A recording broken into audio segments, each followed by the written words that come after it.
This is a steal for the Pelicans if they can pull it off as they try to figure out a way to address their center problem. But does this player really solve that problem, or does it feel like it's going to be a repeat of the same thing from last season?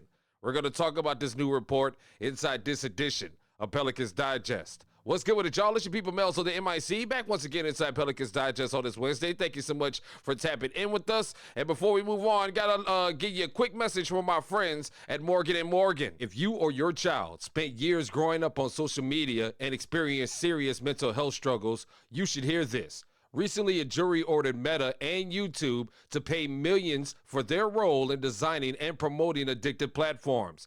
They knew their apps could contribute to anxiety, depression, and body image issues, but did not share those risks while prioritizing profits. The recent historic verdict underscores the consequences of those decisions. Now, Morgan & Morgan is stepping up to hold these platforms accountable for the harm they caused. Click the link in my bio to take a short quiz. You may be entitled to a potential recovery of over $1,000. It's fast, simple, and easy to fill out. And today, inside this episode of Pelicans Digest, I wanted to go over this report that I came across a couple of days ago on Yahoo Sports. And this report is suggesting that the Pelicans could have their answer to their center problem coming up in free agency. And one of the issues with that is there won't be a whole lot of quality centers to choose from in free agency coming up this offseason. So this guy that they're proposing kind of feels like a repeat of a problem that we tried to solve last season but didn't with Kevon Looney. It feels kind of weird, man, but we're going to talk about it inside this episode. And I got to let you know, of course, that this episode is also brought to you by our friends at PrizePicks, where if you use the link in the description and use the code DIGEST, you'll get a $50 bonus instantly when you play $5 in lineups. So go get signed up so I can give you some picks that you can lock in on tonight as the Pistons and the Cavaliers get back into action in the NBA playoffs. But right now, use the link in the description or the pinned comment. Go get signed up for PrizePicks and go win you some money tonight as we get back into the NBA action. But before we even move further on into this episode, want to send our heartfelt condolences out to the families of Brandon Clark from the Memphis Grizzlies. Shocking news that he passed away at the age of 29 a couple of days ago. And also the sad news that we're finding out of Jason Collins, who passed away as well. Same age as me in the early 40s, man. The same age, born in the same year. Of course, he was known as the first openly gay player in the NBA. And also, he is the twin brother of Jaren Collins, the longtime Pelicans assistant coach who was let go at the end of this season. So our condolences go out to the Collins family on that tragic loss as well. Just some sad news all across the NBA, man. Just sad news all across the league. But let's get back into this news with Pelicans Digest and what's going on with the Pels. Of course, as you know, the Pelicans have a center problem. You saw it this season. Yves Missi still hasn't gotten to where he needs to be at yet, even though he turned it up towards the end of the season. And I also think you messed up Yves Missi's development a lot by bringing in Derek Queen and putting him at the center position for a lot of games. Derek Queen is going to be great going into the next season, I'm sure. But Yves Missi, man, we got to get, I think, all that time playing Queen at the center position and at the 5 really stunted his growth and his development. Now, can they address it during the offseason? Most definitely.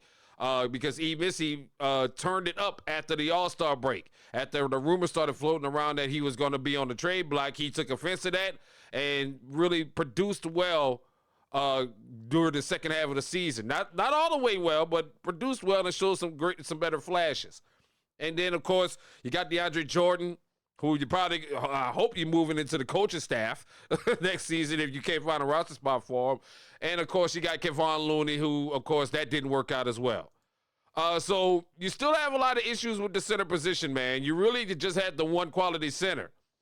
But the top priority for the Pelicans this summer will be to acquire a difference maker at center.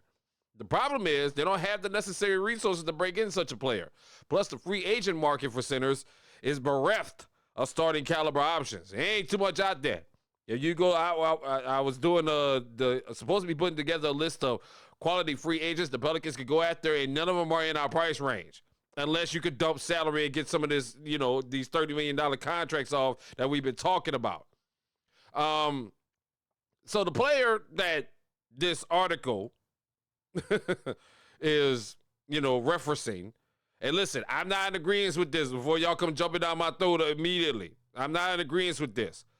But the player that Yahoo Sports is recommending that the Pelicans should go after is another former Warrior, Kristaps Porzingis, who early on in his career was an all-star and is a fabulous talent.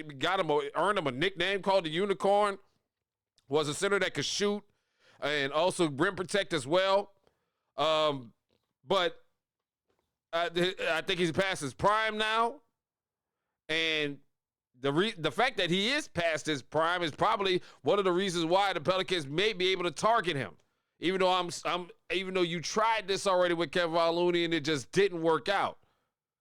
And there's a lot of, there is some good with Kristaps and bringing him onto the Pelicans team. For one, he has the rare combination of shooting and rim protection. 2 qualities Zion Williamson needs in his front court partner. That's a good thing. He's showing some flashes that he can still produce in that matter. But, of course, the number one problem with him is going to be injury concerns. He has serious injury risk and health concerns. He's played only 42 games in his last season in Boston and only 32 games last season with the Hawks and Warriors, which is why he's going to come up as a free agent more than likely. Don't too much see the Warriors hanging on to him. They're hanging on to Steve Kerr and maybe Draymond. I don't know. We'll see. But this really feels like Kevon Looney Part 2 all over again. You're repeating, trying to solve the same problem that you had, which is why I don't understand why this guy would even recommend this option. I mean, there is one reason why I think he would recommend that option, and I'll get to that in a minute.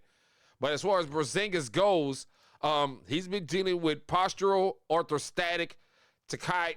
How do you say that word? POTS is what they call it. I ain't even going to try to mess up that word, which forces him to miss games due to illness. So why, if you're the Pelicans, would you want to try this again? I mean, I get it. You're going to have Yves Missi out there next season, and hopefully he's going to be much improved, much better in terms of his rebounding, his offense. I think that's the issue with Yves is we've seen a lot of times where Yves just is afraid to beast in the paint. He will kick that ball out if he gets a rebound in the paint. And that's frustrating to see. You're hoping your center can grab the ball and yank it in there. He's a great defensive talent as far as Yves Missi goes. But his training, his development, I think, got stunted last season because you kept trying to run this experiment with Queen at the 5. When Queen has shown that he is probably better suited for the 4. But who am I? Who am I? I'm just a guy that watched the games, I guess. But the reason why he's recommending Kristaps Porzingis, the reason why Sim Uberland is recommending him has to do with salary cap options, because the Pelicans don't have many options to go with unless they start dumping salary. At the same time, the Pels may not have too many other options. When he is out there, Porzingis is still a very good center. If the Pelicans don't exercise Kevon Looney's team option, they will have around $12 million under the luxury tax to spend. I think you could use that money better spent on something else, but not Kristaps Porzingis. I'm just not with it. Would it be a steal? Absolutely. Absolutely. If you could get him out there with Zion on limited minutes and he can produce as far as in rim protection on that second unit or that third unit and produce, then it's a possibility. I don't think you got to blow the whole $12 million on him, though. I wouldn't blow the whole $12 million on him. There ain't going to be too many people, in my opinion, stepping up to sign him and spending that kind of money. More of a mid-level exception. I don't know. But I don't think you got to blow the whole $12 million on him if you're the Pelicans. If you decide to go that route with Porzingis. But I don't see it, man. I just feel like that you are repeating the mistake you made with Kevon Looney again. Getting a center who you thought who still has some good qualities about him, but is aging and quickly found himself on the bench at the end of the bench most of the time, which is what happened with Porzingis in Golden State. Only played 32 games. Come on. I don't want us to repeat that same problem again. So why something you bananas? I'll be saying, man, this is why I come back to. I think these guys don't like covering this team because they make bad suggestions. They make bad suggestions, man. And it's like repeat the same problem that you made a mistake on last season. I did a video I think a couple of weeks back on some possible options that you could take a look at. But I don't think Kristaps Porzingis would be a good one. I mean, I would love to know y'all thoughts. Maybe y'all think differently than I do. Because, again, I can see it possibly working. And I'm keeping an open mind here. I can see this possibly working. Again, if he's limited in minutes. And if you feel that confident in Yves Missi's ability, if you feel that good about Yves Missi or whatever rotation you will have with the small ball lineups, which I don't think that's going to happen next season with Queen at the 5, if you feel that confident in Yves Missi's skill set, because the other thing it doesn't solve the rebounding issue. Pelicans still in the bottom 5 of rebounding in this league.